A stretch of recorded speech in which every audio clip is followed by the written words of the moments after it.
You want to support Roland Martin Unfiltered? Be sure to join our Bring the Funk fan club. Every dollar that you give to us supports our daily digital show. There's only one daily digital show out here that keeps it black and keep it real as Roland Martin Unfiltered. By going to RolandMartinUnfiltered.com, you can make this possible. This was from 4 years ago. Y'all remember we did this story here. It was a Delaware cop. It's Dover, Delaware. This cop kicks a brother in the head. Here we go to the video. Kicks a brother in the head, okay, while hands up, kneeling down, and of course, this officer found not guilty by a jury. Right. But wait till you see the video. You see him right here. You see the brother. He's sitting here. He's gonna throw his hands up. Cop runs up, throwing his hands up, kneeling down. He's kneeling down. All right, so they cut it off there. The cop literally kicks him in his head. I'm gonna pull the video up because they obviously that website didn't want to show it.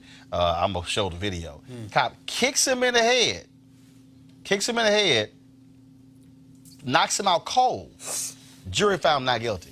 I mean, I think also that, you know, to your point about these settlements, at some point we have to realize that, you know, we're settling for less. I don't care what that dollar figure is, because that amount of money penalizes the very community that's been victimized. That brother got $300,000. Yeah. In this case right here, he got $300,000. I mean, that money is money that comes out of homeless services. It comes out of services for people living in public housing. That is not money that actually impacts the individuals who are perpetrating these crimes. And I've always said from the beginning, the easiest way to make sure that Officer Tony doesn't fly off the handle is to make sure that at least some part of that punitive damages comes out of the pension fund. Which is why you have to change the police contract. Because the day they have they got to start paying money, there is not a single person that's going to sit there and say, hey, hey, hey, when Tony's flown off the handle. There's not a single person that's going to say, yes, I love this man, he is my brother in blue, and I know his wife and I know his kids, but I'm not going to allow him to make sure that my children don't eat and that my children don't go to college. And that's why I also say, for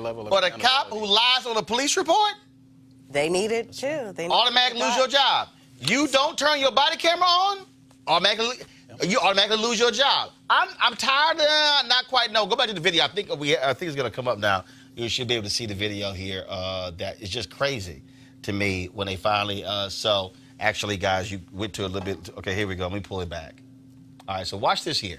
Brother's hands on his head, going down, and the cop kicks him in his head. That's ridiculous. Knocked him out cold.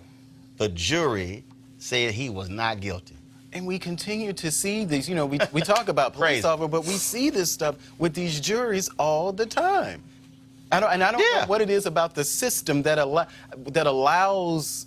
I mean, look, I don't think it's necessarily. Kelly, then Joseph. Oh, I'm sorry, but I don't necessarily think it is a systemic thing, absolutely. But when you talk about a jury, you're still talking about people, and when it comes to people, there's an inherent racial bias there, and there's an inherent racial bias when it comes to these cops, and not just white people. You have black folks who are juries. We give cops all kinds of leeway. Right, and when it comes to cops, and I keep saying this on this show, if you have a racial bias that you know of, or even don't know of, but you feel like you might, you don't need to be in a client-facing job, and that client could be you know, a constituent. That client could be just, you know, a pedestrian that you're trying to protect and serve. If you feel like just looking at that person, you're automatically going to kick them in the head because all of a sudden you're afraid, or all of a sudden you're fearing for your life. I mean, you see video after video, and I get to the point where just for my self-care, I can't watch these videos anymore because you see it again and again, and it is traumatizing.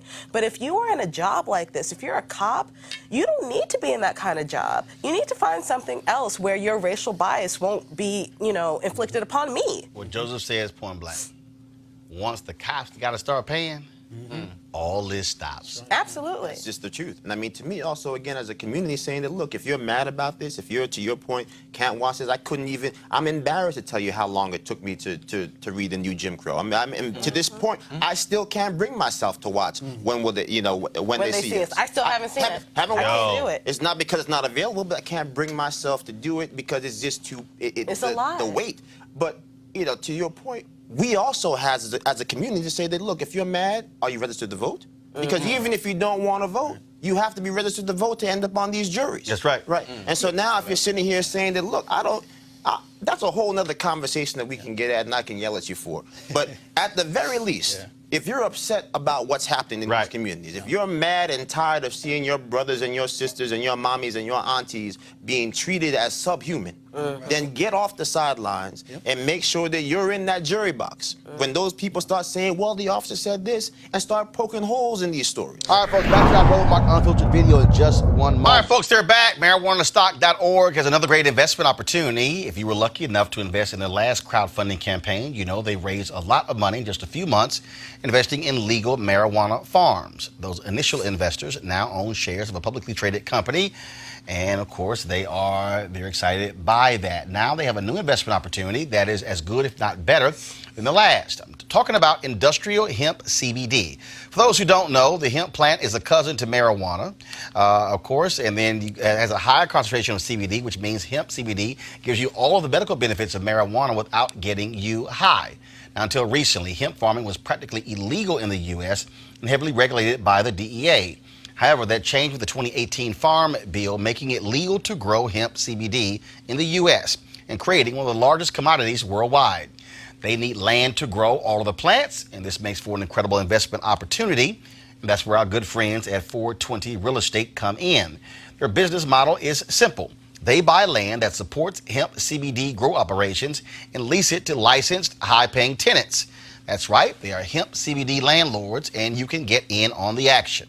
You can invest in this crowdfunding campaign for as little as $200 up to $10,000.